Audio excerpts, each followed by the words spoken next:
welcome to the Witch's Cauldron. My name's Paula. Today's video is another in my Wheel of the Year series.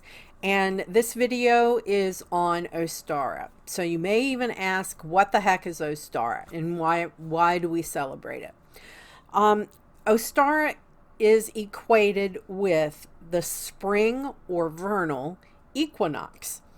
An equinox is when there is equal amounts of light and night. Okay, so the daylight and the nighttime hours, there's an equal amount between the two. Okay, so Ostara is usually falls somewhere between March 19th and March 22nd. It usually occurs either the 21st or the 22nd in the northern hemisphere.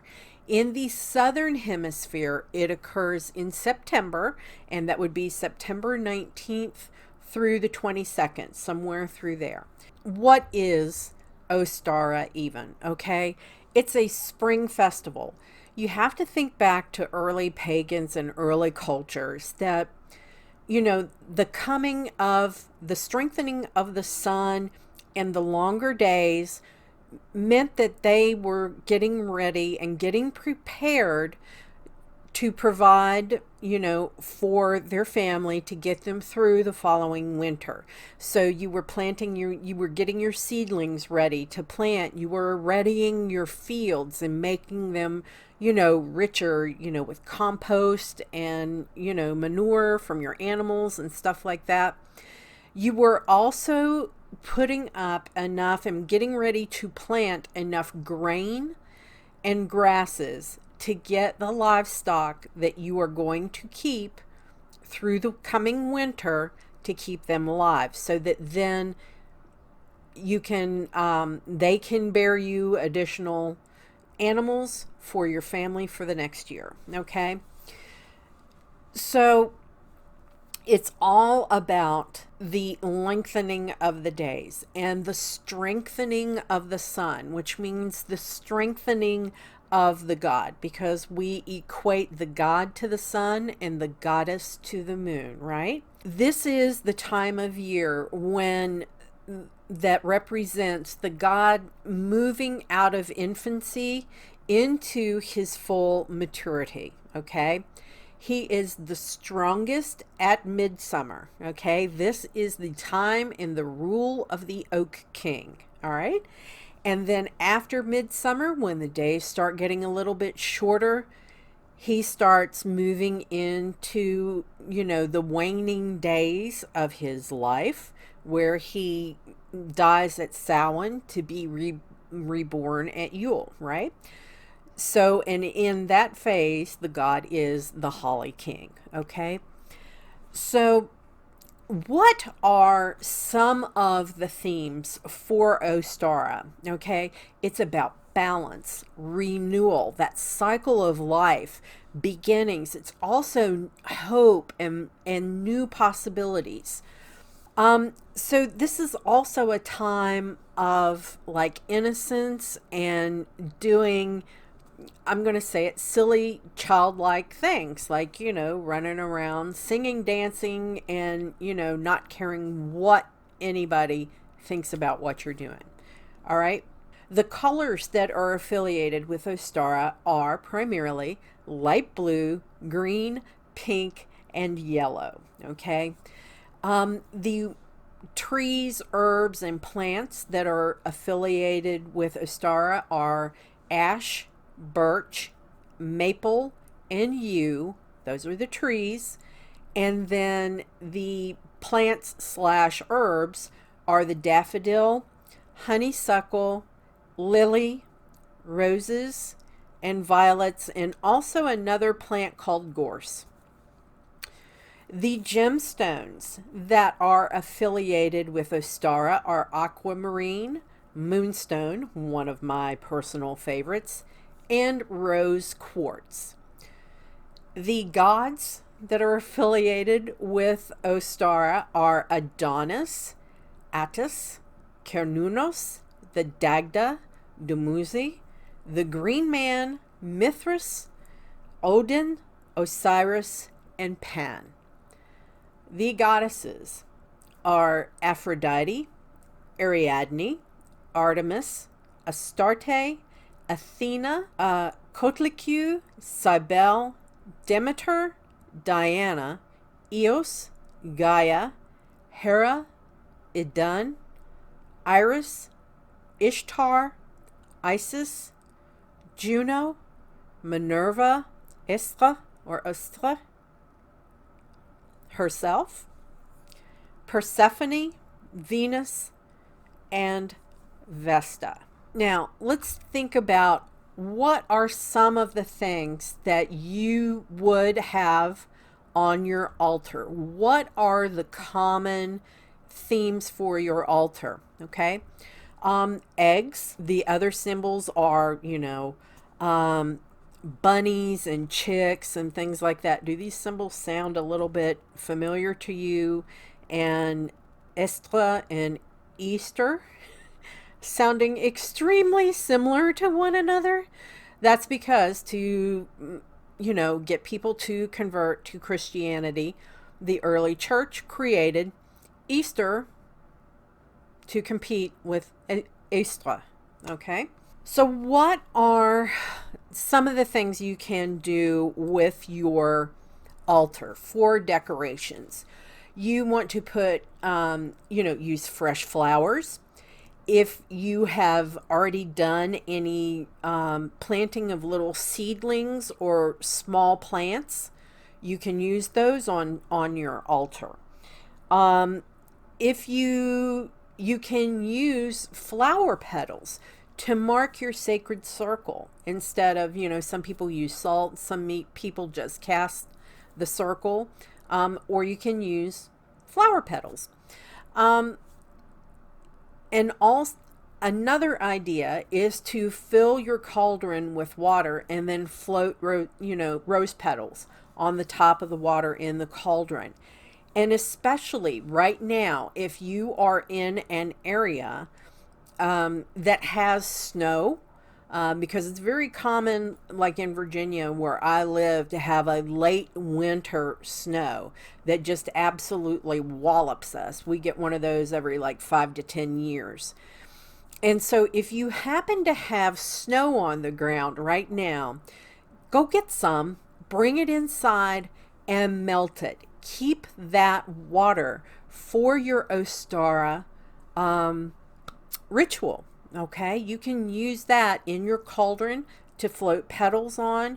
You can use that snow, melted snow, to have a ritual where you're planting seedlings that you're going to use for your garden.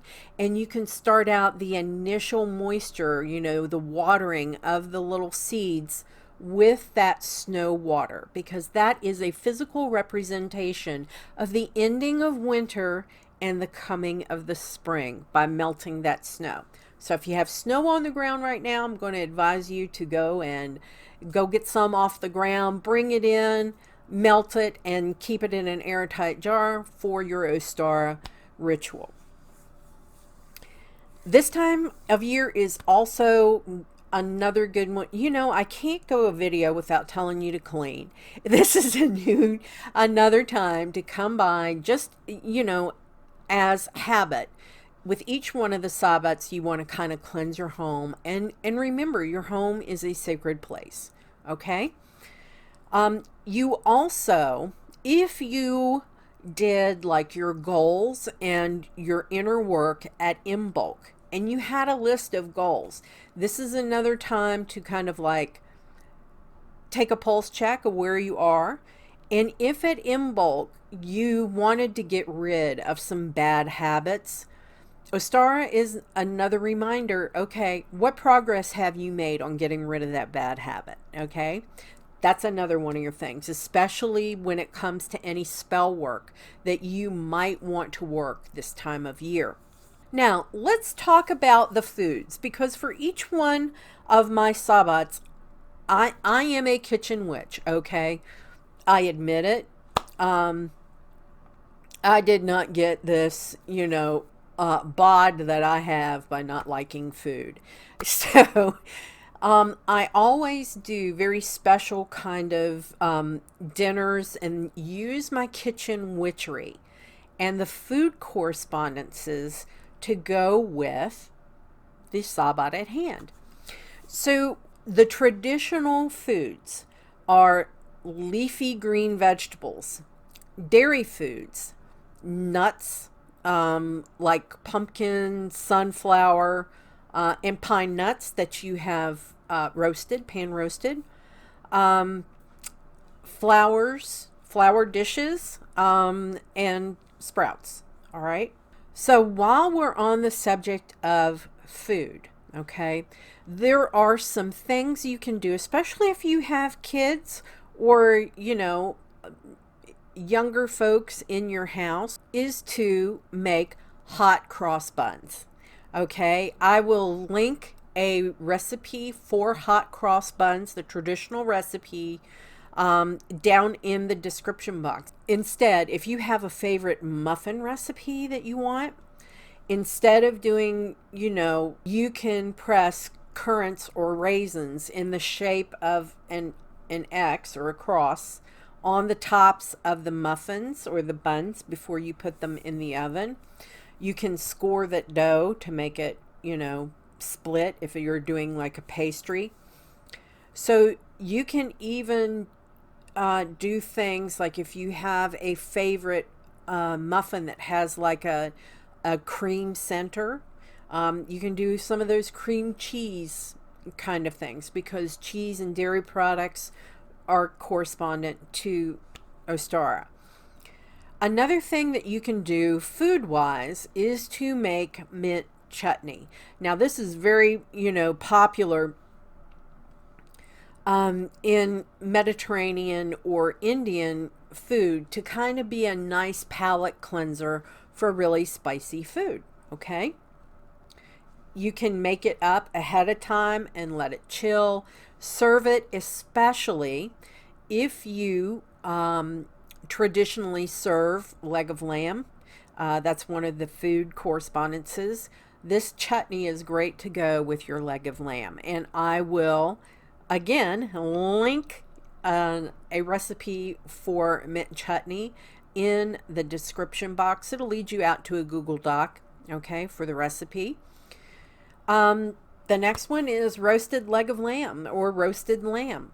And it's really good to use rosemary to season it, have a little bit of juice to give it a little bit of that acidic flavor to it, make that mint chutney to accompany it, and you're good to go. I'll have the directions down in the description box. Another thing that you can do, this is one of my favorite things to do for Ostara because eggs are, part of the celebration. You can make deviled eggs and you can do it, whatever your recipe is. Mine has, the egg, a little bit of Duke's mayonnaise, and it's got to be Duke's mayonnaise, a little bit of pickles that have been chopped up, some apple cider vinegar, a little bit of yellow mustard, salt, pepper to taste.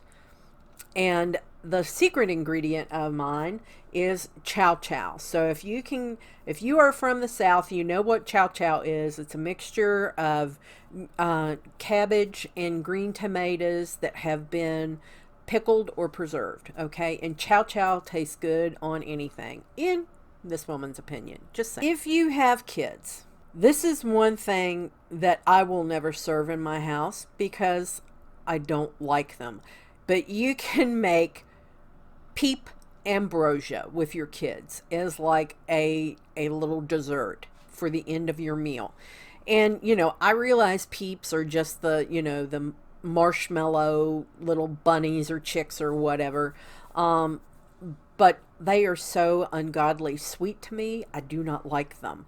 But I'll leave you a recipe down in the description box if you want to make a thing, with your kids and have them help you make peep ambrosia.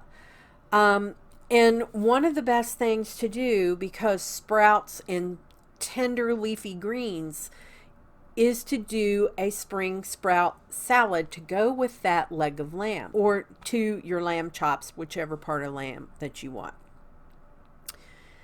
Another great thing to do is to make like lemon poppy seed bread and put, little teeny, because typically what is used is a shiny coin, a piece of gold or silver jewelry, a ring, a polished crystal, something like that. Okay.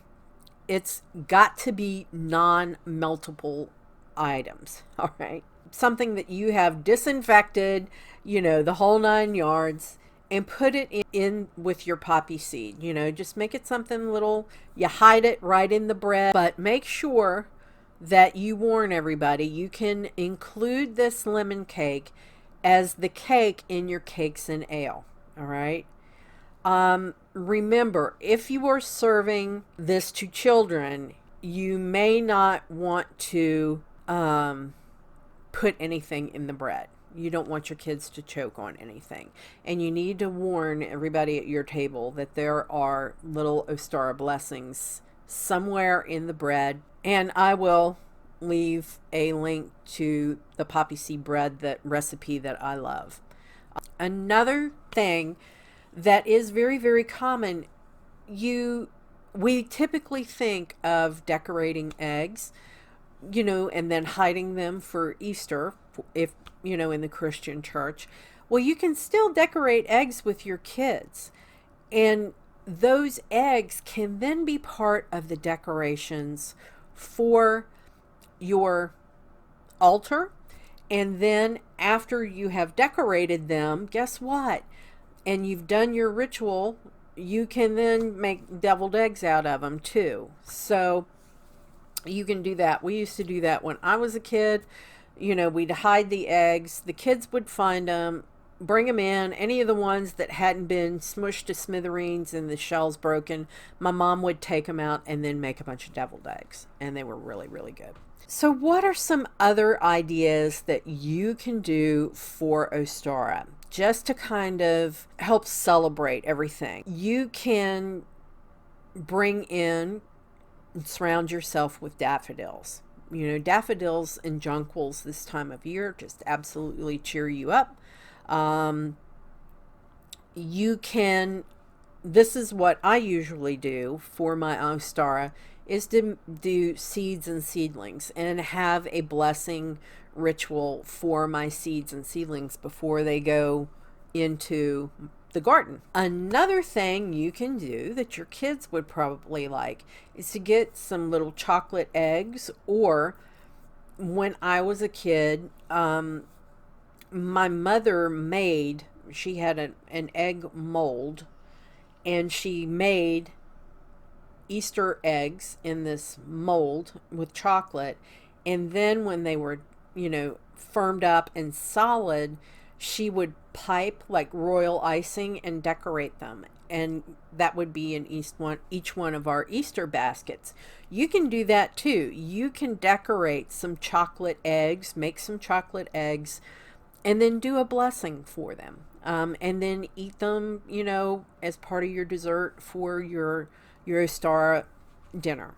If you want to know more about Ostara, to get some crafting ideas, some food ideas, and things of that, Llewellyn's has 2 really, really good books on Ostara. I happen to own them both. And the first one is their little book series, and this one is on Ostara. And the other one, this is an earlier edition, but these are still in print and still available. This was written by Edane McCoy, and it's got customs, spells, rituals, everything you want to know about Ostara, and especially if you're a newbie. These 2 are absolutely wonderful, wonderful books. I have an Amazon storefront where you can shop for these items. These are in my Wheel of the Year list, or my list of books. I have a shop for the UK and one for the US. I'm waiting for the approval for the Canadian one. If you use the links in that storefront, I do earn a small commission from the sale. Please do not feel obligated, not dependent on that income.